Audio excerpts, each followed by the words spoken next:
For his mistress, my husband ignored me. "You're too plain. I'm done with you." After the divorce hearing, I vanished. Months later, he lost his mind when he saw me again. I suppose I should have seen it coming. The late nights at the office, the passwords changed on his phone, the way he stopped looking at me when I spoke. But when you've built a life with someone for 8 years, you cling to the hope that the person you married is still in there somewhere, buried under the stress and the distance. You tell yourself it's a phase, that things will get better once the promotion settles in, once the project is finished, once life slows down. But life never slows down. And some men don't want it to. My name is Emma. I'm 32, and until 6 months ago, I was the kind of woman who believed in second chances, who thought loyalty and patience were virtues that would eventually be rewarded. I worked as a marketing coordinator for a mid-sized tech firm in Seattle, the kind of job that paid well enough to split a mortgage on a townhouse in Ballard and save a little for the future we always talked about. The future that included kids, maybe a cabin somewhere near the San Juans, Sunday mornings at the farmer's market, and growing old together. I met Daniel when I was 24, fresh out of grad school and optimistic about everything. He was charming, ambitious, a junior architect with big dreams and a smile that made me feel like I was the only person in the room. We got married at 26, a small ceremony at a vineyard in Woodinville, surrounded by friends and family who toasted to our happiness. And for a while, we were happy. Or at least, I thought we were. The shift was gradual. First, it was the late meetings, then the business trips that extended by a day or two without explanation. Then the silence at dinner, the way he'd scroll through his phone instead of talking to me about his day. I tried to engage him, asked questions, planned date nights, cooked his favorite meals. But it was like trying to hold water in my hands. The more I reached for him, the more he slipped away. And then came the night I found the messages. It was a Tuesday in early March, raining the way it does in Seattle. A steady drumbeat against the windows. Daniel had fallen asleep on the couch, his phone face up on the coffee table, screen glowing with a notification. I wasn't trying to snoop. I was just going to set it on the charger, the way I always did. But the preview caught my eye. "Can't wait to see you tomorrow. Wear that dress I like." The sender's name was just an initial, V. My hands went cold. I unlocked the phone. His passcode was still my birthday, a small detail that felt like a cruel joke. The messages went back months, flirtations, plans, photos I didn't want to see but couldn't look away from, and then the words that would replay in my mind for weeks. "She's so boring, V. You're everything she's not." I don't know why I stayed this long. I stood there in the dim light of our living room, the phone trembling in my hands, the rain pounding harder outside. I wanted to scream. I wanted to shake him awake and demand answers. But instead, I took a photo of the screen with my own phone, set his back on the table, and walked upstairs to our bedroom. I didn't sleep that night. I lay there in the dark, staring at the ceiling, replaying every moment of the last 2 years, trying to pinpoint when I'd stopped being enough. When had I become boring? When had I become invisible? The next morning, I didn't say anything. I made coffee, got dressed for work, kissed him on the cheek like I always did. He barely looked up from his laptop. I drove to the office in a fog, went through the motions of meetings and emails, and at lunch, I sat in my car in the parking garage and cried until my eyes were swollen. But I didn't fall apart, not completely. Because somewhere beneath the hurt and the humiliation, something else was stirring. A quiet, cold resolve. I started paying attention. I noticed the patterns. Wednesday evenings, he'd say he was meeting a client. Friday afternoons, he'd leave work early for a site visit that never seemed to require follow-up. Sunday mornings, when I suggested brunch or a walk, he'd say he was too tired, then disappear into his home office for hours. I opened a separate bank account. I started saving a portion of every paycheck. Just a little at first, then more as the weeks went on. I compiled documents, mortgage statements, credit card bills, tax returns, screenshots of the messages. I told no one. Not my sister, not my best friend, not even my mother, who had a habit of turning every crisis into a dramatic production. And then came the night he said it out loud. It was late April, a rare, warm evening. I'd made dinner, set the table, even opened a bottle of wine. I thought maybe if I tried one more time, we could talk, really talk. But when he walked in, he didn't even glance at the table. He went straight to the fridge, grabbed a beer, and leaned against the counter, scrolling through his phone. "Daniel," I said quietly, "can we talk?" He sighed, the kind of exaggerated, exhausted sigh that made it clear he found me tiresome. "About what?" "About us. About what's been happening." He finally looked at me, and there was nothing in his eyes. No warmth. No regret. Just irritation. "Emma, I don't know what you want from me. You're too plain. I'm done with you." The words hung in the air like smoke. I felt them settle into my chest, heavy and suffocating. I waited for him to take them back, to say he didn't mean it, that he was just stressed or angry or anything that would make this moment less real. But he didn't. He just turned and walked away. I stood there at the table I'd set, the wine I'd poured, the meal I'd made, and something inside me cracked. Not into pieces, into something sharper. Something that knew exactly what needed to happen next. The next day, I called a lawyer. Her name was Rachel, a friend of a colleague who specialized in family law. I met her at a coffee shop in Fremont, a quiet corner table where no one would overhear. I told her everything. She listened without judgment, took notes, and when I finished, she looked at me with a calm, steady gaze. "You have everything you need," she said. "Let's get you out of this." The divorce papers were filed 2 weeks later. I had them delivered to his office, a deliberate choice. I wanted him to feel the same shock, the same humiliation that I had felt when I found those messages. The hearing was scheduled for late June. In the weeks leading up to it, he tried everything. Apologies, promises, flowers delivered to my office with notes that said he'd made a mistake, that he wanted to work things out. But I didn't respond. I blocked his number. I moved into a small apartment in Capitol Hill, a studio with hardwood floors and a view of the Space Needle. I furnished it slowly, carefully, choosing pieces that felt like mine and mine alone. At the hearing, he looked smaller somehow, diminished. He tried to catch my eye, but I kept my gaze forward, my hands folded in my lap. The judge asked the standard questions. We signed the papers. It was over in less than an hour. And then I did something he didn't expect. I disappeared. I didn't tell him where I was living. I blocked him and everyone connected to him on social media. I changed my number. I even left my job, took a contract position with a startup that let me work remotely from anywhere.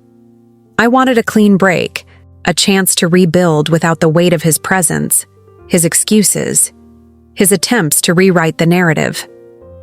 For the first time in years, I felt light. I started running again, something I'd loved in college but had abandoned somewhere along the way. I joined a book club. I took a weekend trip to Portland just because I could. I painted the walls of my apartment a soft, pale blue, the color of early morning sky, and hung art that made me smile. And slowly, quietly, I became someone I recognized again. But I wasn't naive. I knew this wasn't the end of the story. I knew that men like Daniel don't let go easily, especially when they realize what they've lost. I knew that eventually he'd come looking for me. I just didn't know how far he'd go. As summer turned to fall, I started to feel it, the sense that I was being watched. Nothing concrete, just a prickling at the back of my neck when I walked home from the coffee shop, a car that seemed to follow the same route I took to the gym. I told myself I was being paranoid, that I was still processing everything, that my mind was playing tricks on me. But then came the messages.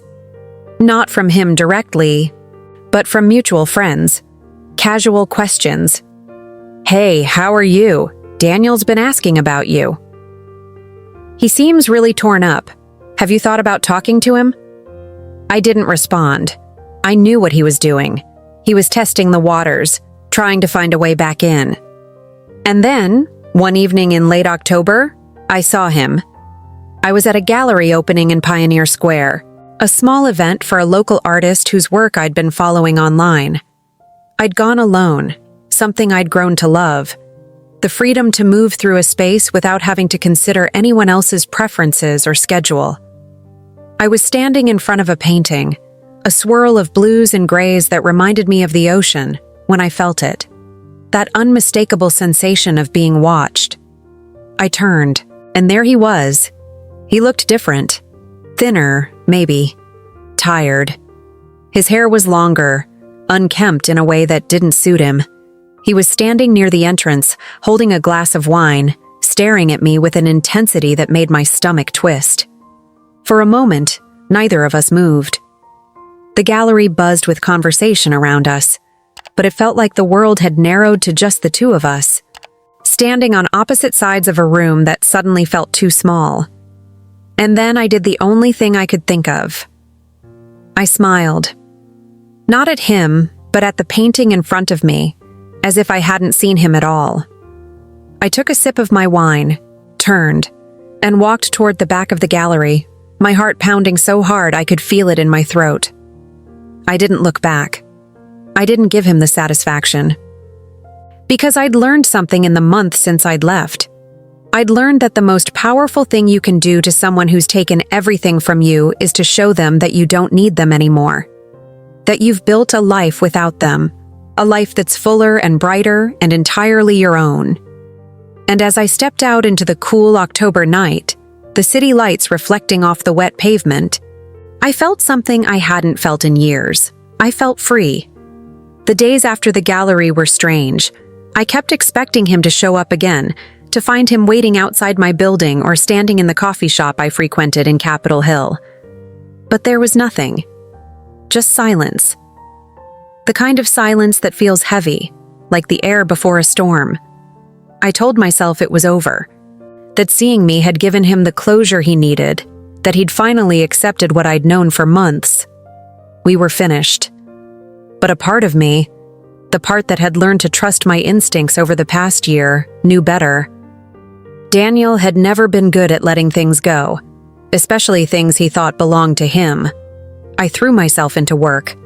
The startup I'd joined, a sustainable fashion company called Revel, was growing faster than anyone had anticipated. My role had expanded from marketing coordinator to creative director, and I loved it. The team was small, passionate, and the work felt meaningful in a way my old job never had. We were building something that mattered, and for the first time in years, I felt like I was part of something bigger than myself. It was early November when I met Marcus. He was a photographer, brought in to shoot our winter campaign. Tall, with an easy smile and kind eyes, the sort of person who made you feel comfortable the moment he walked into a room. We worked together for 3 days, collaborating on concepts, locations, lighting. There was something effortless about the way we communicated, like we'd been doing this together for years. On the last day of the shoot, he asked me to dinner. I hesitated. Not because I wasn't interested, but because I wasn't sure I was ready. The divorce was barely 4 months old.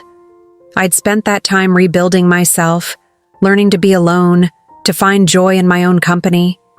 The idea of letting someone new into that space felt both exhilarating and terrifying. But I said yes. We went to a small Italian place in Fremont, tucked away on a side street, the kind of restaurant that felt like a secret. The food was incredible, the wine smooth and rich, but what I remember most was the conversation.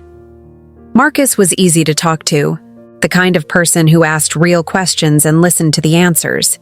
He told me about his work, traveling to remote places to document communities that were often overlooked. He talked about his family, his Nigerian heritage, the summers he spent in Lagos as a kid. And when I talked about my own life, carefully editing out the more painful details, he didn't press. He just listened, his attention fully present in a way I'd almost forgotten was possible. When he walked me to my car, the city quiet around us, he didn't try to kiss me. He just smiled, said he'd had a great time, and asked if he could see me again. I said yes. Over the next few weeks, Marcus became a steady presence in my life. We took long walks around Green Lake, spent Sunday mornings at the farmer's market picking out vegetables for meals we'd cook together, went to concerts at small venues in Georgetown. It was easy, uncomplicated, the kind of relationship that felt like breathing. But I was careful. I didn't post about him on social media. I didn't introduce him to friends or talk about him at work beyond the professional context of the campaign. Some part of me knew that the life I was building needed to be protected, kept separate from the one I'd left behind. It was the second week of December when everything changed. I was working late at my apartment, finishing a presentation for a pitch meeting the next day. The rain was coming down hard outside, the kind of downpour that turns Seattle streets into rivers. I had music playing softly in the background, a cup of tea cooling on the desk beside me, when my phone rang. It was a number I didn't recognize. I almost didn't answer, but something made me pick up. Emma? The voice was familiar, but wrong somehow, strained and urgent. This is she. Who's calling? It's Claire, Daniel's sister. My stomach dropped. Claire and I had been close once, back when Daniel and I were still married. We'd had brunch together, gone shopping, talked about everything from work stress to family drama. But after the divorce, she'd sided with her brother, the way families do. I hadn't heard from her in months. Claire, I wasn't expecting to hear from you. I know. I'm sorry. I wouldn't be calling if it wasn't important. She paused, and I could hear her breathing, quick and shallow. It's Daniel. He's not doing well, Emma. He's been falling apart since you left. I closed my eyes, felt the familiar tightness in my chest. Claire, I don't think this is something I should be involved in. Please, just listen. He lost his job. He got into some kind of argument with a partner at the firm and they let him go. He's been drinking, not taking care of himself. He keeps talking about you, about how he made a mistake, how he needs to see you. Her voice cracked. I'm worried about him, Emma. I'm really worried. I sat there in the glow of my laptop, the rain hammering against the windows, and felt the weight of her words settle over me like a blanket I didn't want. This was the trap, the pull back into something that wasn't mine to fix anymore. Claire, I'm sorry Daniel's struggling. I really am. But I can't be the person who helps him through this. That's not my role anymore. I know that. But maybe if you could just talk to him, just once, let him know you're okay. Maybe that would give him some kind of closure. He saw me at a gallery a few weeks ago. He knows I'm okay. There was a long silence on the other end of the line. When Claire spoke again, her voice was quieter, more careful. He told me about that. He said you looked happy, that you looked like you'd moved on. Another pause. Emma, I think that's what's destroying him. Seeing that you're better off without him. I felt a flicker of something sharp and bitter rise in my chest. That's not my problem to solve, Claire. I know it's not fair to ask, but he's my brother and I'm running out of options. Please, just think about it. She hung up before I could respond, leaving me alone with the sound of the rain and the uncomfortable truth that no matter how far I ran, some ghosts would always know how to find me. I didn't sleep well that night. I kept thinking about Daniel, about the man I'd married and the man he'd become. I thought about the messages I'd found, the cruelty of his words, the way he'd made me feel small and unwanted. And I thought about Claire's voice, the desperation in it, the plea of a sister who couldn't save her brother on her own. But I also thought about the life I'd built. The apartment that felt like home. The work that made me feel alive. The quiet mornings with Marcus. The way he made me laugh. The way he saw me as someone whole and complete, not as someone who needed fixing. And I knew that going back, even for a conversation, would undo everything I'd fought so hard to create. The next morning, I called Rachel, my lawyer. "He's circling," I told her, standing in my kitchen with a cup of coffee I wasn't drinking. His sister called. "He's apparently falling apart, and they want me to reach out." Rachel's response was immediate and firm. "Don't. This is textbook manipulation, Emma. He lost control of the narrative, and now he's trying to pull you back in through guilt. You don't owe him anything." "I know. I keep thinking about what if something happens. What if he does something and I could have prevented it?" "That's not on you. You're not responsible for his choices or his mental health. You did the right thing by leaving. Don't let anyone make you doubt that." I knew she was right, but knowing something intellectually and feeling it emotionally are two different things. Over the next week, the calls and messages escalated. Not from Daniel directly, but from people connected to him. His mother left a voicemail, her voice tight with barely contained anger, saying I'd ruined her son's life.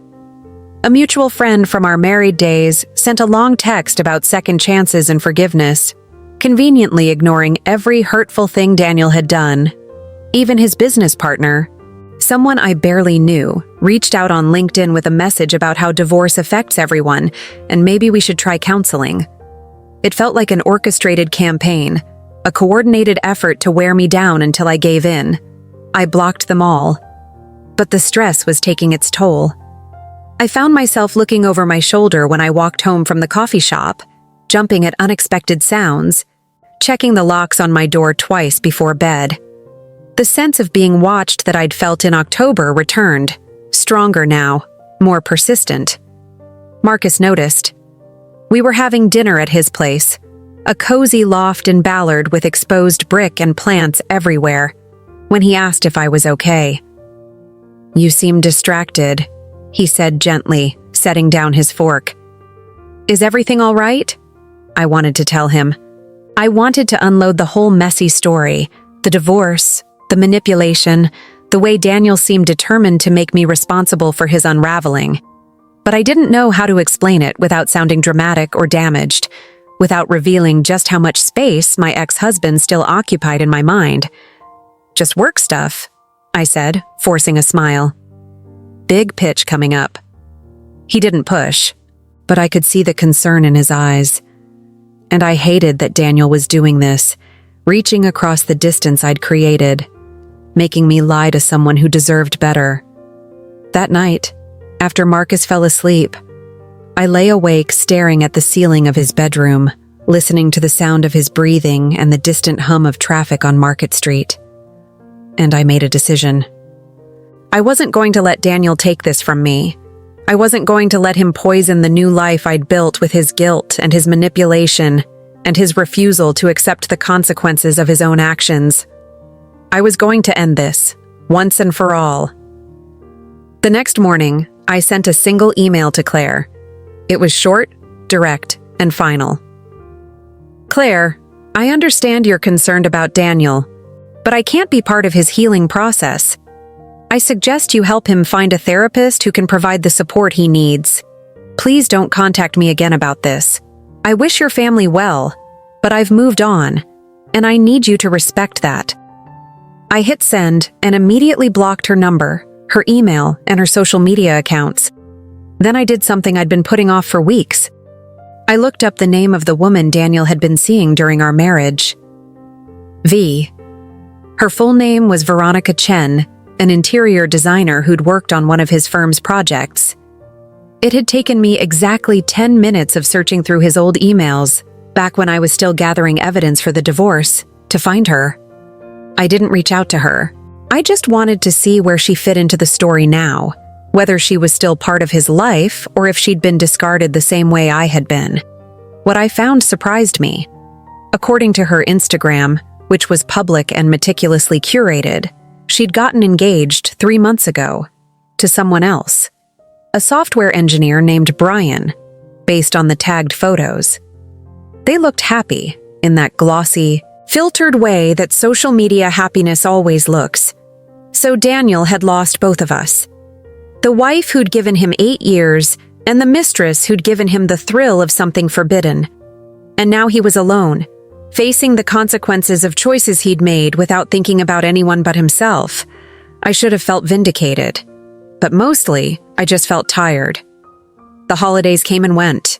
I spent Thanksgiving with Marcus and a group of his friends, a potluck in a cramped apartment in Columbia City filled with laughter and music and food from a dozen different cultures. It was warm and chaotic, and nothing like the quiet, formal dinners I'd endured with Daniel's family, where every conversation felt like a performance. For Christmas, Marcus surprised me with a trip to Vancouver. We took the train up, spent 3 days exploring the city, eating at hole-in-the-wall restaurants, walking through Stanley Park in the crisp winter air. On Christmas Eve, we sat by the water at Sunset Beach, watching the lights reflect off the harbor, and he told me he was falling for me. I kissed him, the cold air making our breath visible, the city glittering behind us, and for the first time in longer than I could remember, I felt like I was exactly where I was supposed to be. But peace, I was learning, is a fragile thing. We got back to Seattle on the 27th. I was unpacking in my apartment, sorting through mail that had piled up while I was gone when I found it. An envelope with no return address. My name written in handwriting I recognized immediately. My hands shook as I opened it. Inside was a single piece of paper torn from a notebook, the edges rough. The message was written in Daniel's distinctive scrawl, the letters uneven and pressed hard into the page. I saw you with him. You moved on like I never mattered. Do you have any idea what that feels like? You don't get to just walk away and be happy, Emma. That's not how this works. I read it 3 times, each time feeling the words cut deeper. There was no signature, no date, just those sentences that felt less like a message and more like a threat. I called Rachel immediately. "This crosses a line," she said after I read it to her. "This is harassment, Emma. We need to document this. Take photos of the envelope, the letter, everything. And I want you to consider filing a restraining order." Will that just make things worse? Maybe, but it will also establish a legal record that he's engaging in threatening behavior. If this escalates, you'll have documentation. That word, escalates, hung in the air between us like a prophecy. I filed for the restraining order the next day. The courthouse in downtown Seattle was crowded, filled with people navigating their own legal nightmares. I waited for 3 hours before I could see a clerk, submitted the paperwork, and was told a hearing would be scheduled within 2 weeks. In the meantime, I was advised to be cautious, vary my routes, make sure someone knew where I was, consider staying with a friend if I felt unsafe. I didn't tell Marcus. Not yet. I didn't want him to think I was some kind of magnet for drama, that being with me meant inheriting my problems. So I kept it to myself, carried the weight of it alone, the way I'd been doing for months. But Daniel wasn't done. 3 days later, I came home from a meeting to find that someone had been in my apartment. Nothing was broken, nothing was stolen, but things were wrong. My desk drawer was open, papers shuffled. A framed photo I kept on my bookshelf, one of me and my sister from a trip to Portland, was face down. The window in my bedroom, which I always kept locked, was unlatched. I stood in the doorway, my heart pounding, trying to decide if I was being paranoid or if this was real. Then I saw it. On my kitchen counter, next to the fruit bowl, was a coffee cup. One I didn't recognize. Still warm. He'd been here. Recently. I grabbed my phone and called 911, my voice shaking as I explained the situation to the dispatcher. The police arrived within 15 minutes. 2 officers who walked through the apartment, checked the windows, took notes. They told me there were no signs of forced entry, that without proof of who'd been there, they couldn't do much. They suggested I change my locks, install a security camera, and follow up on the restraining order. After they left, I sat on my couch in the dim light of early evening, the city sounds muted through the walls, and felt the full weight of my exhaustion. This was the cost of leaving. Not just the emotional toll of disentangling a life, but the ongoing battle to defend the space I'd created for myself. But I wasn't going to let him win. I wasn't going to let fear drive me out of the home I'd built. I called a locksmith. He arrived within an hour, installed new deadbolts, and showed me how to use them properly. Then I ordered a security camera online, one that connected to my phone and would alert me to any motion. And then I called Marcus. "I need to tell you something," I said when he answered, my voice steadier than I felt. "And I need you to just listen, okay?" He listened. I told him everything. The divorce, the messages, the letter, the break-in. I told him about Daniel, about the way he'd made me feel invisible, about the months I'd spent rebuilding myself, about the fear that he wouldn't let me go. When I finished, there was a long silence on the other end of the line. For a moment, I thought he was going to say this was too much, that he didn't sign up for this kind of complication. But instead he said, "I'm coming over. Pack a bag. You're staying with me until this gets sorted out. Marcus, you don't have to. Emma, pack a bag." I did. I stayed at Marcus's loft for the next 2 weeks. It was strange at first, navigating someone else's space, someone else's routines. But it was also comforting. He didn't make me feel like a burden. He just made room for me, literally and figuratively, clearing out a drawer for my clothes, making sure I had my own key, cooking breakfast in the mornings before we both left for work. The restraining order hearing was scheduled for mid-January. Rachel walked me through what to expect, how to present the evidence, how to stay calm even if Daniel showed up and tried to intimidate me. He did show up. Of course he did. I saw him as soon as I walked into the courtroom, sitting in the back row with his lawyer, a polished woman in a navy suit who looked expensive. He'd cleaned himself up since I'd seen him at the gallery. His hair was cut, his clothes pressed, his expression carefully neutral. But I could see the anger simmering beneath the surface, the tightness around his eyes, the way his jaw clenched when he looked at me. The hearing was brief. I presented the letter, the photos of my apartment, the timeline of the escalating contact. Rachel spoke on my behalf, laying out a clear pattern of harassment. Daniel's lawyer argued that the letter was simply an expression of emotion, that there was no proof he'd entered my apartment, that I was overreacting. The judge, a woman in her 50s with sharp eyes and no patience for excuses, listened to both sides and made her decision quickly. "Mr. Reeves, you are hereby ordered to stay at least 500 feet away from Ms. Ellis at all times. No contact, direct or indirect, through any means. Violation of this order will result in immediate arrest. Do you understand?" Daniel nodded, his expression tight. "I need to hear you say it, Mr. Reeves." "Yes," he said, his voice clipped. "I understand." The judge signed the order, and it was done. As I left the courtroom, Rachel at my side, I felt Daniel's eyes on me. I didn't turn around. I didn't give him the satisfaction.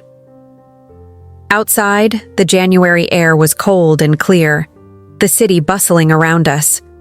Rachel squeezed my shoulder. "You did great in there. Now you have legal protection. If he comes near you, call the police immediately." I nodded, but I knew that a piece of paper, official as it was, couldn't stop someone who was determined. It could punish them afterward, but it couldn't prevent the moment itself. Still, it was something. A line drawn in the sand. I went back to my apartment that evening. Marcus had offered to come with me, but I needed to do this alone, to reclaim the space that had briefly felt unsafe. I walked through the room slowly, checking the new locks, the camera I'd installed, the windows that were all secure. Everything was in place. I made myself dinner, something simple, and ate it at the small table by the window, watching the lights of Capitol Hill flicker to life as the sun set. The city felt alive around me, indifferent to my small drama, continuing on the way cities do. And for the first time in weeks, I felt the tension in my shoulders begin to ease. But I should have known better. I should have known that restraining orders don't stop people who feel entitled to your life. It was 3 weeks later, on a rainy Thursday in early February, when everything came crashing down. I'd just finished a meeting at a client's office in South Lake Union and was walking to my car, parked in a garage on Mercer Street. The rain was light, more mist than downpour, and the city was quiet in that late afternoon way. Everyone either still at work or already home. I was checking my phone, reading a text from Marcus about dinner plans, when I heard footsteps behind me. Fast, getting closer. I turned just in time to see Daniel, his face twisted with something between rage and desperation, reaching for my arm. I jerked back, my phone clattering to the concrete. "Don't touch me. There's a restraining order." "I don't care about the restraining order," he said, his voice raw. "I need to talk to you. You don't get to just cut me out of your life like I never existed." My heart was hammering, adrenaline flooding my system. The garage was empty, no one around to hear or help. I took another step back, calculating the distance to my car, to the exit, to anywhere that wasn't here. "Daniel, you need to leave. Now, or I'm calling the police." "Call them," he said, moving closer. "I just want to understand. How did you move on so fast? Was I really that easy to replace?" There was something broken in his voice, something that might have made me feel sympathy once. But not now. Not after everything. "You replaced me first," I said quietly, steadying my voice. "With Veronica, and probably others before her. You don't get to be the victim here." His expression shifted, the desperation hardening into something colder. "That was different. That wasn't real. You and me, we were real. We were married. And you destroyed that. Not me. You." For a moment, we just stood there, the rain falling softly around us, the fluorescent lights of the garage casting harsh shadows across his face. And I saw him clearly, maybe for the first time. Not as the man I'd married, not as the villain in my story, but as someone small and scared, someone who'd realized too late what he'd lost and couldn't accept that it was gone. But that didn't make him less dangerous. I pulled out my phone, my hand steady despite the fear coursing through me. "I'm calling 911 now. If you leave right now, I won't press charges. But if you stay, if you come one step closer, I will make sure you're arrested." He stared at me, his breath coming fast, and for a horrible second I thought he wasn't going to leave. That this moment was going to become something worse, something I couldn't talk my way out of. But then he took a step back, and another, and then he turned and walked away, disappearing into the stairwell, his footsteps echoing in the empty space. I stood there for a long moment, shaking, before I dialed 911 and reported the violation. The police found him an hour later at a bar in Belltown. He was arrested, spent the night in jail, and was formally charged with violating the restraining order. His lawyer arranged bail, but the court added additional conditions: electronic monitoring, mandatory counseling, and a stern warning that any further violations would result in serious jail time. I testified at the hearing, stood in front of the judge and calmly recounted what had happened in the garage, how he'd ignored the restraining order, how he'd made me fear for my safety. Daniel sat at the defense table, his expression unreadable, while his lawyer tried to minimize the incident as an emotional mistake. The judge wasn't buying it. She extended the restraining order to 3 years and made it clear that Daniel was on thin ice. Afterward, Rachel walked me out of the courthouse, her expression grim but satisfied.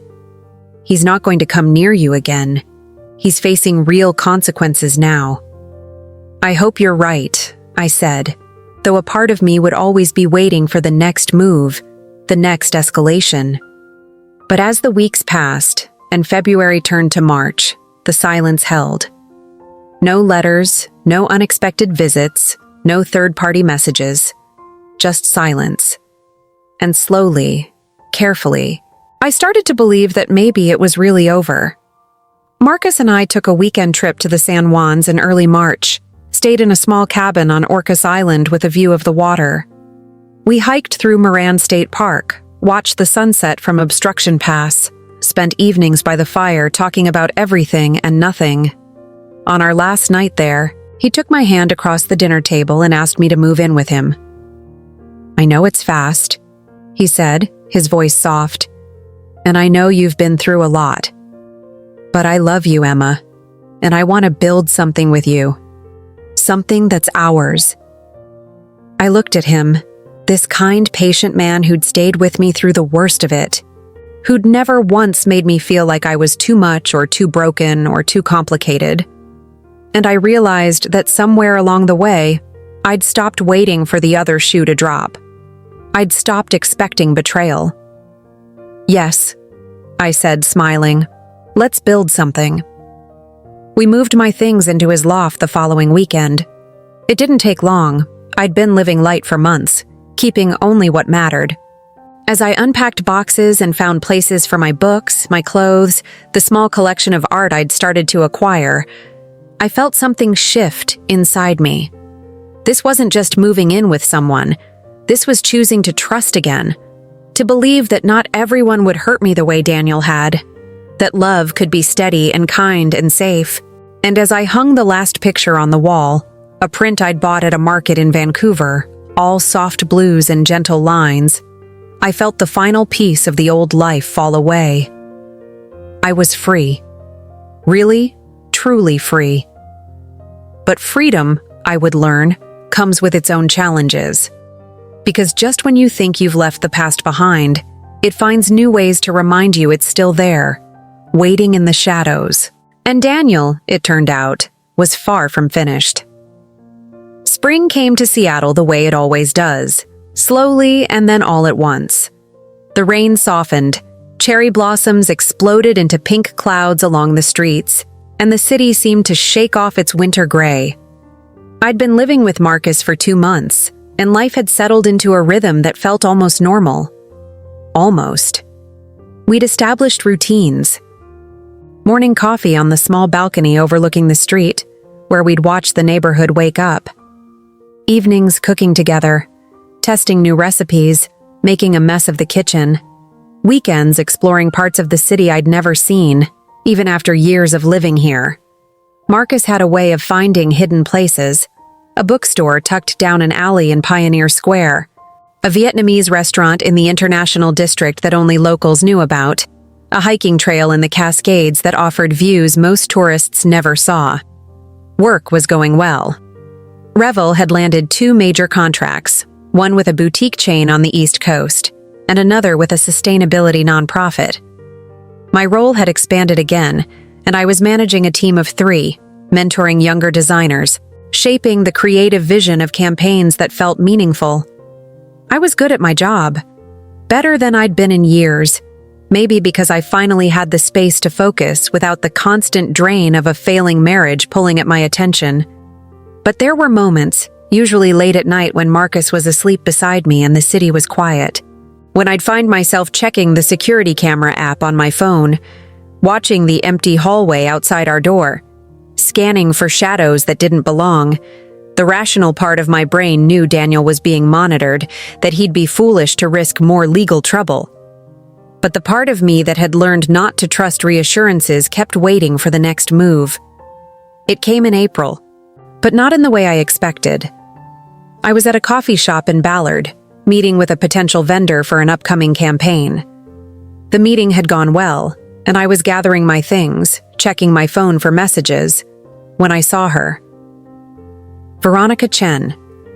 She was standing in line, ordering something complicated and specific the way people do at Seattle coffee shops. I recognized her immediately from the photos I'd seen during my late-night research months ago, though she looked different in person. Smaller somehow, less polished. Her hair was pulled back in a messy bun, and she wore jeans and an oversized sweater, the kind of casual outfit that suggested she wasn't trying to impress anyone.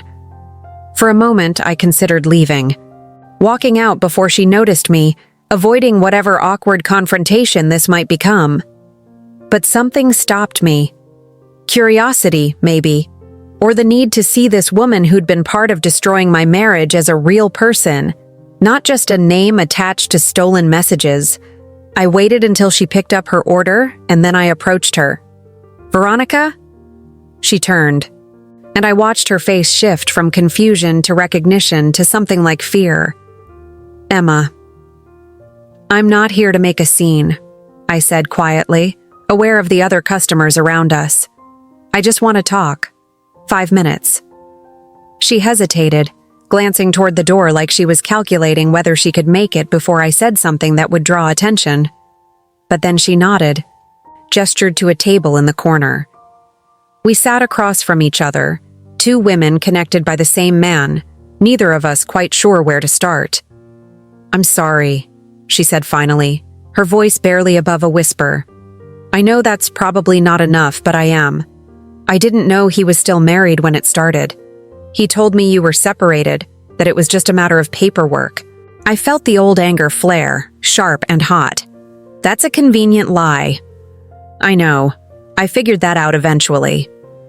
She stared down at her coffee cup, turning it in slow circles. By the time I realized the truth, I was all ready. I'd already made choices I'm not proud of, and I didn't know how to get out without admitting I'd been that stupid. "So you just kept going?" "For a while.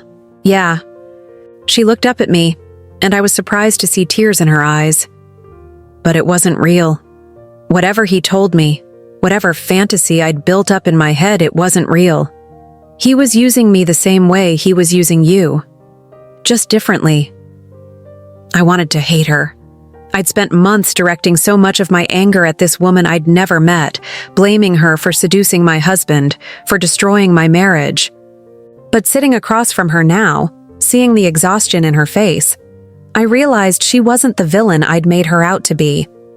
She was just another person who'd gotten caught in Daniel's orbit and hadn't known how destructive it would be until it was too late. "When did it end?" I asked. "Last summer.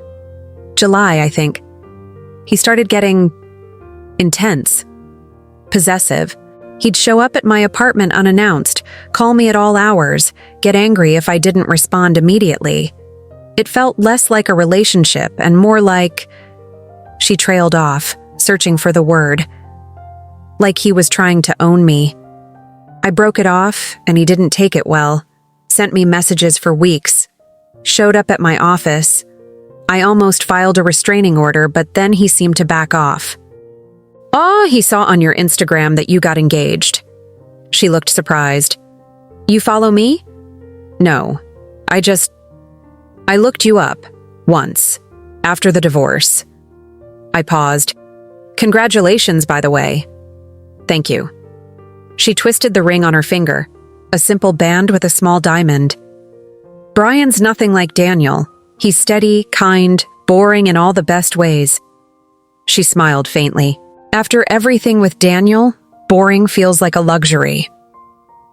We sat in silence for a moment, the sounds of the coffee shop filling the space between us. Then Veronica leaned forward, her expression serious. "Emma, there's something you should know. Daniel contacted me about a month ago. He wanted to meet, said he needed closure. I didn't respond, but the messages kept coming. He said things about you, about how you'd ruined his life, how you'd taken everything from him. It was unhinged, scary." My stomach tightened. "He's on electronic monitoring. He's not supposed to contact anyone connected to me. I don't think he cares anymore." The messages weren't threatening exactly, but they were. Wrong. Like he'd built up this whole narrative where you're the villain and he's the victim, and he's trying to recruit people to his version of the story. "Did you report it?" "No, I just blocked him. But I think you should know that he's not letting this go. Whatever you think is over, it's not. Not for him." After Veronica left, I sat at that table for a long time, staring at the remnants of my coffee, feeling the familiar weight of anxiety settle back over me. I'd thought the restraining order, the arrest, the court-mandated monitoring would be enough to keep Daniel at bay. But I was realizing that legal boundaries only work on people who respect them.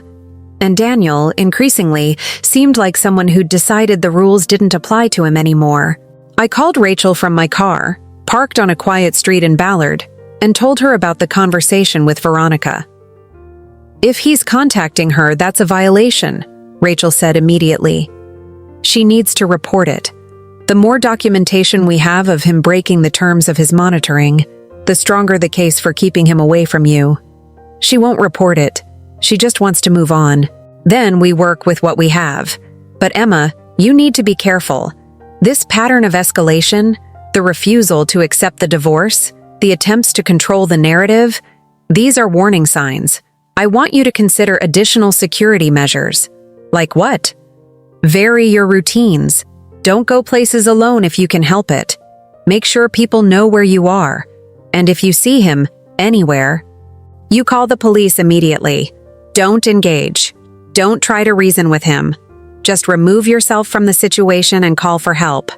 I promised I would, but as I drove home through the bright spring afternoon, the cherry blossoms drifting across the windshield like snow, I felt the walls of my carefully rebuilt life start to close in. I'd worked so hard to create distance, to build something new, and yet Daniel was still there, a shadow that wouldn't fade, a problem that wouldn't solve itself no matter how many legal documents I filed. Marcus noticed the change in me immediately. That evening, as we sat on the couch after dinner, he muted the documentary we'd been watching and turned to face me. "What happened today?" I told him about Veronica, about the messages, about Rachel's warnings. He listened without interrupting, and when I finished, he was quiet for a long moment. "What do you need?" he asked finally. "I don't know. I'm tired, Marcus. I'm tired of living like this, always looking over my shoulder, always waiting for the next thing. I thought leaving would be enough. I thought the divorce would be the end. But it's like he's determined to make sure I never get to move on." Marcus pulled me close, and I let myself lean into him, feeling the solid warmth of his presence.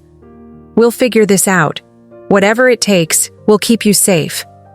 But safety, I was learning, wasn't something you could just decide to have. It was something you had to fight for, constantly, against people who refused to let you go. The next few weeks were tense. I followed Rachel's advice, varied my routes, made sure someone always knew where I was. I stopped going to the coffee shops I loved alone, started working from Marcus's loft more often, avoided places where I might be predictable. It felt like living in a cage, except the bars were invisible and the lock was held by someone who'd once promised to love me. Work became my refuge. At Revell, I could focus on problems that had solutions, campaigns that had clear objectives and measurable outcomes. I threw myself into a new project, a collaboration with an artist in Portland who created textile pieces from recycled materials. The work was beautiful and complex, and I lost myself in it, grateful for something that demanded my full attention. It was late May, during a video call with the artist, when I got the email. It came to my work address, which Daniel shouldn't have had, from an account I didn't recognize. The subject line was simple: "You should know the truth." I almost deleted it without opening, but something made me click. Inside was a document, a PDF of what looked like screenshots, messages between Marcus and someone named Jenna, dated from the past few months. The messages were flirtatious, suggestive. One included a photo I couldn't quite make out on my phone screen. My hands went cold. The email had no text, just the attachment. But the implication was clear. Marcus was cheating, just like Daniel had. I stared at the screen, my mind racing. This had to be fake. Marcus wasn't Daniel. Marcus was steady, honest, the kind of person who communicated directly and never played games. but the screenshots looked real, complete with timestamps and read receipts. I closed my laptop, feeling sick. For the rest of the afternoon, I went through the motions of work, responding to emails, approving designs, participating in meetings. But my mind was elsewhere, turning over the implications of that email. If it was real, then everything I'd built with Marcus was a lie. If it was fake, then Daniel had escalated to a new level of manipulation, and I had no idea how far he was willing to go. By the time I got home that evening, I'd decided to confront Marcus directly. Whatever this was, real or fabricated, I needed to know. He was in the kitchen, cooking pasta, music playing softly from the speaker on the counter. He smiled when he saw me, that easy, open smile that had made me fall for him in the first place. "Hey, you're home early. I'm making that carbonara you like." "I need to ask you something," I interrupted, setting my bag down. "And I need you to be completely honest with me." His smile faded, concern replacing it. "Okay, what's going on?" I pulled up the email on my phone, handed it to him. "Who's Jenna?" He looked at the screen, and I watched his face carefully, looking for any sign of guilt or recognition. What I saw instead was confusion, then anger. "Emma, this is fake. I don't know anyone named Jenna. I've never sent these messages." "You're sure?" "Yes, I'm sure." He scrolled through the screenshots, his expression darkening. "These are good fakes, I'll give him that. The interface looks right. The timestamps are plausible. But they're not real. Someone went to a lot of trouble to make you think I'm cheating on you."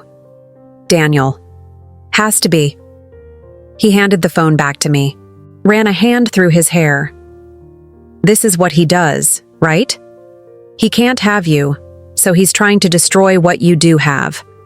Make you doubt the people who care about you." I wanted to believe him.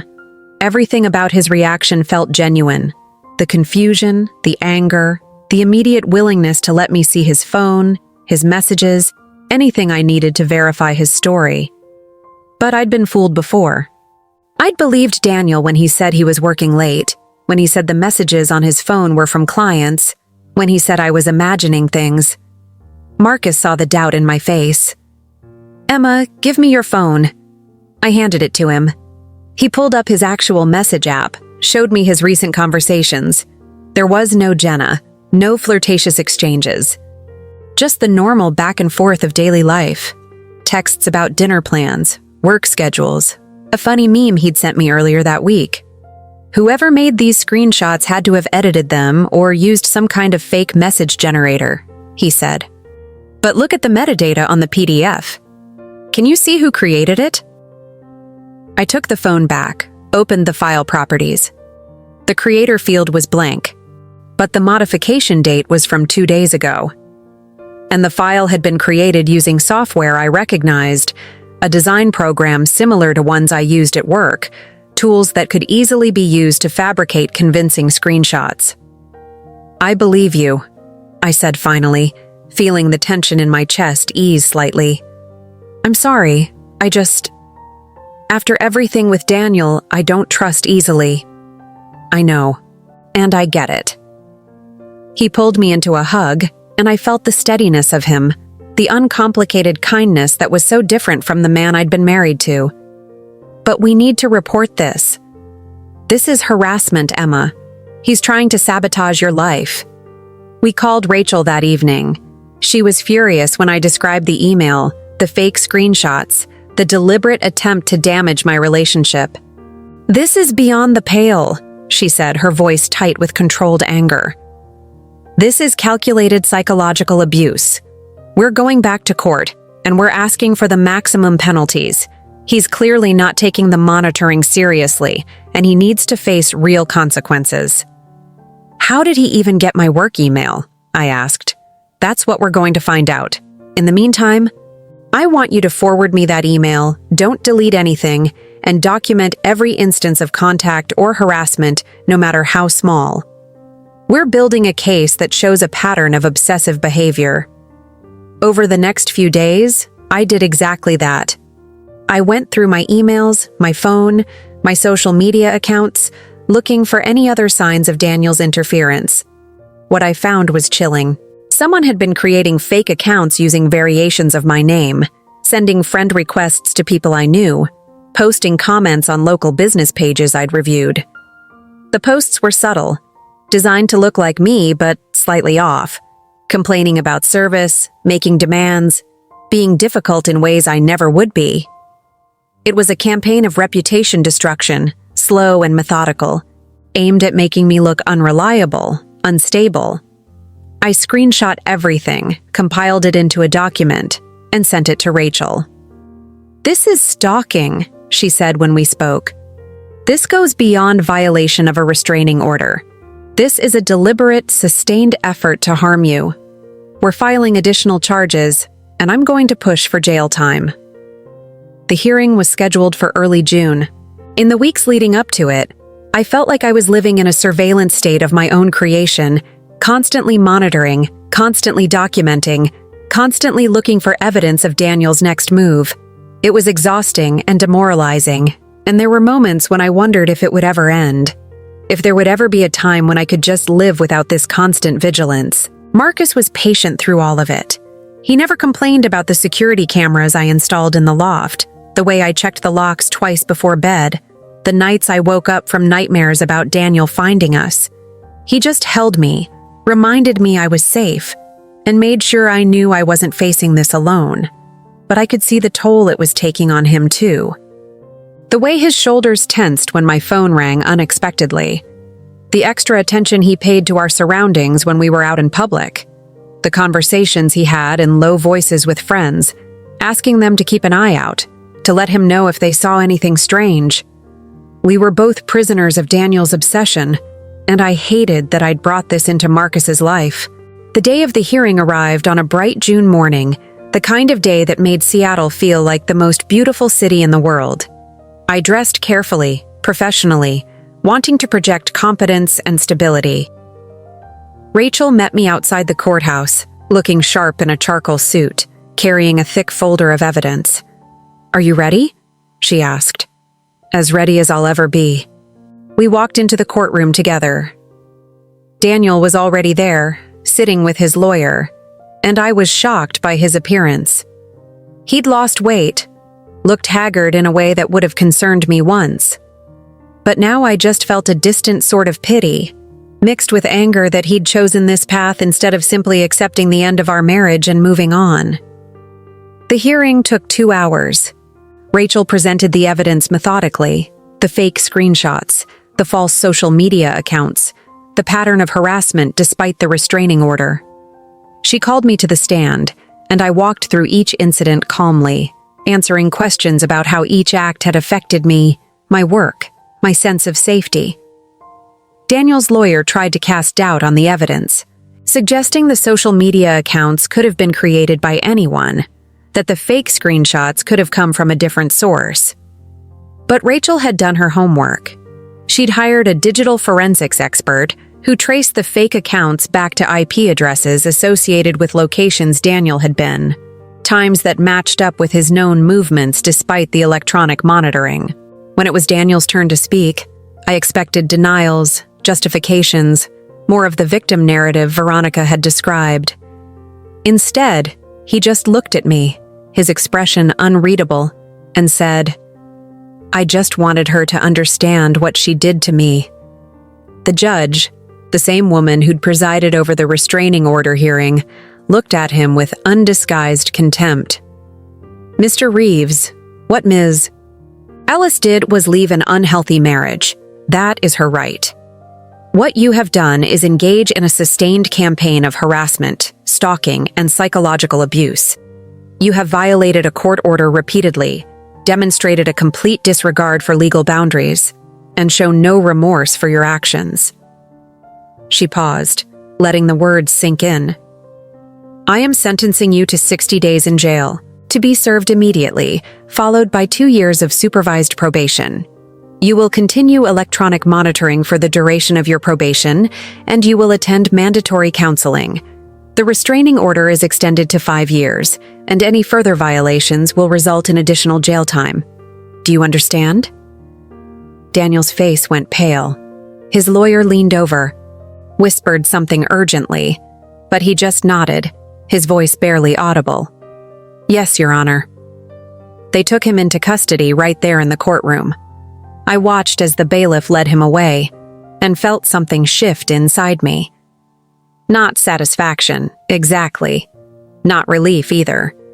Just a profound exhaustion, mixed with the faint hope that maybe, finally, this was the end. Outside the courthouse, Rachel squeezed my shoulder. It's over, Emma. He's going to jail, and when he gets out, he'll be watched closely for 2 years. He won't risk coming near you again. I nodded, but I'd learned not to trust declarations of finality.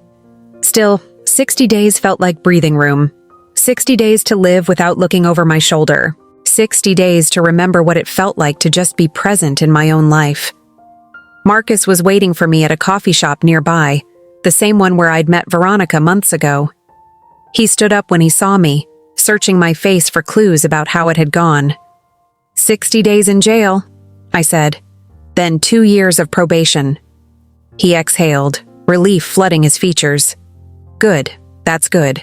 We walked through the city that afternoon, down to the waterfront, past the market, through streets filled with tourists and locals going about their ordinary days. The sun was warm on my face. The air smelled like salt water and coffee, and for the first time in months I let myself just be. Present, here, safe. That evening, back at the loft, Marcus cooked dinner while I sat at the kitchen counter, working on sketches for a new campaign. The music was playing, something jazzy and smooth, and through the open windows I could hear the sounds of the neighborhood, kids playing in the park across the street, someone practicing guitar, the distant hum of traffic. It was ordinary, beautifully, perfectly ordinary.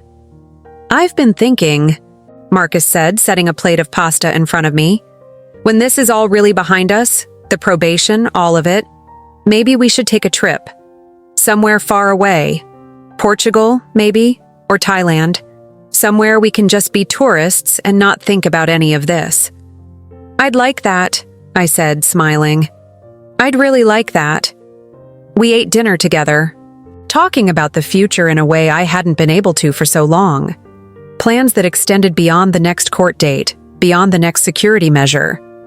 Real plans, built on the assumption that life could be stable, that happiness wasn't something temporary to be guarded against, but something we could actually build and keep. Later that night, lying in bed with Marcus asleep beside me, I thought about the journey I'd taken over the past year. From the woman who'd stood in her kitchen, hearing her husband call her too plain, too boring, not enough, to the woman I was now, someone who'd learned to set boundaries, to fight for herself, to walk away from what was destroying her and toward what made her whole. I wasn't the same person I'd been in that marriage. I was stronger, sharper, more aware of my own worth. The process had been brutal, painful in ways I couldn't have imagined when I first found those messages on Daniel's phone. But I'd survived. More than that, I'd grown. And as I drifted off to sleep, the city quiet around me, I felt something I hadn't felt in years. I felt at peace. But peace, I would learn one final time, is something you have to fight to keep. Because even with Daniel in jail, even with legal protections in place, the story wasn't quite over. There was one more chapter to write, one more confrontation to face, and it would come from a direction I never expected. 3 weeks into Daniel's jail sentence, I got a call from Claire, his sister. I almost didn't answer, but something made me pick up. "Emma, I know you don't want to hear from me," she said, her voice urgent. "But I need to tell you something. About Daniel. About what's been happening." I sat down on the couch, my heart already racing. "What is it?" "He's not doing well in jail. He's had some kind of breakdown. They moved him to a psychiatric facility for evaluation." She paused. "But that's not why I'm calling. I've been going through his apartment, trying to organize his things, and I found... Emma? I found notebooks, journals, pages and pages about you, about your life, about Marcus, plans, schedules, maps. He was tracking you, Emma, for months, long before the restraining order, maybe even before the divorce. My blood went cold. What kind of plans? I don't know. It's rambling, hard to follow, but it's obsessive. And there are photos of you leaving work, at the grocery store, at restaurants with Marcus. He was following you, documenting everything. Claire, you need to take those to the police, now. I already did. I called them this morning and they picked everything up. They said it's evidence of stalking, that it might extend his jail time. But Emma, her voice cracked. I'm so sorry. I knew he was struggling, but I didn't know he was doing this. I didn't know he was this far gone. It's not your fault, I said automatically, though part of me wondered if it was, if everyone in his life had enabled him by making excuses, by treating his behavior as something understandable rather than something dangerous. I just wanted you to know. The police said they'd contact you, but I thought you should hear it from someone who cares about what happens to you. Despite everything, I always liked you, Emma. You deserved better than what my brother did to you. After she hung up, I sat there in the silence of the loft, trying to process what I'd just learned. Daniel hadn't just been reacting to the divorce. He'd been obsessed long before that, tracking my movements, building some kind of delusional narrative where I belonged to him, where my choices were only valid if they aligned with what he wanted. It was chilling. It was violating. And it explained so much. The way he'd known where to find me, the intimate details he'd referenced in his messages, the sense I'd had for months that I was being watched. The police contacted me the next day. Detective Sarah Chen, a woman in her 40s with a calm, professional demeanor, came to the loft to take my statement. She showed me some of the photographs from Daniel's apartment, images of me that I hadn't known existed, taken from distances that suggested he'd been using a telephoto lens. This is stalking, Ms. Ellis, she said, and given the existing restraining order violations, this is going to significantly impact his case. The prosecutor is considering additional charges, and his sentence will likely be extended substantially. How long? I asked.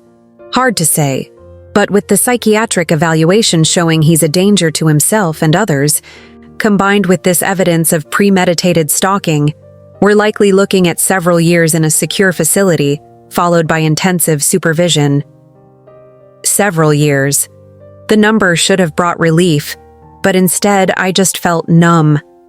Tired of thinking about Daniel, tired of having my life defined by his actions, tired of the whole ugly mess. What do you need from me? I asked. Just continued vigilance. Even with him incarcerated, I want you to remain cautious. Document anything unusual, maintain your security measures, and keep us informed of any concerns. She paused. I know this has been incredibly difficult, Miss Ellis, but you've done everything right. You've set boundaries, you've used the legal system the way it's meant to be used, and you've protected yourself. Not everyone in your situation does that. Many people give in to the pressure, go back, try to manage the situation on their own. You didn't. You should be proud of that. I didn't feel proud. I just felt exhausted. But I thanked her, and after she left, I called Marcus at work and told him everything. Come home, he said immediately. Just come home. We'll figure out the rest together. I did. I left the loft, got in my car, and drove to the studio where he was shooting. When I walked in, he set down his camera, crossed the room, and pulled me into his arms. And I let myself cry, really cry, for the first time in months. Not just about Daniel, but about everything. The marriage that had failed. The trust that had been broken. The year I'd spent rebuilding myself while simultaneously defending that new life against someone who refused to let me have it. But I also cried because I was grateful. Grateful for Marcus, for Rachel, for the legal system that had ultimately protected me. Grateful for the strength I'd found in myself, the ability to keep going even when it felt impossible. Grateful that I'd survived. And as the sun set over Seattle that evening, casting long shadows across the studio floor, I made a decision. I was done letting Daniel define my story, done letting his actions determine how I felt about my life. Yes, he'd hurt me. Yes, he'd violated my privacy and my safety. Yes, he'd made the past year a nightmare in ways I'd never anticipated. But he didn't get to have the ending. I did. And my ending wasn't going to be about him. It was going to be about everything I'd built in spite of him. The career I loved, the relationship that felt real and healthy, the version of myself I'd discovered when I stopped trying to be enough for someone who would never value me. I want to throw a party, I told Marcus that night, back at the loft, curled up on the couch with tea and the comforting presence of someone who loved me without conditions. He looked surprised. A party? A celebration. Not of the divorce, not of Daniel going to jail. Just a celebration of making it through, of surviving and rebuilding and becoming someone I'm proud of. I want to invite people over, cook good food, drink good wine, and just live. Loudly and unapologetically. Marcus smiled, that slow, warm smile that had made me feel safe from the first moment I'd met him. Then let's throw a party. We spent the next 2 weeks planning it. We invited friends, mine from work, his from the art community, a mix of people who'd supported us through the chaos. We planned a menu, bought flowers, cleaned the loft until it sparkled, and on a warm Saturday evening in late June, we opened our doors and let life in. The party was everything I'd hoped it would be. Laughter and music and conversations that ranged from silly to serious. Friends meeting friends, connections being made, the kind of organic community building that happens when good people come together. I moved through the evening feeling lighter than I had in years, laughing at jokes, sharing stories, dancing in the kitchen while Marcus DJ'd from his phone. At one point, late in the evening, I stepped out onto the balcony for some air. The city stretched out before me, lights twinkling in the gathering dusk, the sound of the party warm behind me, and I thought about how far I'd come from that night in March, standing in my old living room, hearing Daniel call me too plain, too boring, not enough. I wasn't too anything. I was exactly who I was meant to be, and that was more than enough. Marcus joined me on the balcony, handed me a glass of wine, slipped his arm around my waist. "Good party," he said. "Great party," I corrected, leaning into him. "I'm proud of you, you know, for everything. For getting through it all and still being willing to open up like this, to let people in." "I had help," I said, turning to look at him. "I couldn't have done it alone." "Maybe, but you did the hard part. You're the one who chose to leave, to fight, to rebuild. I just got lucky enough to be here for it."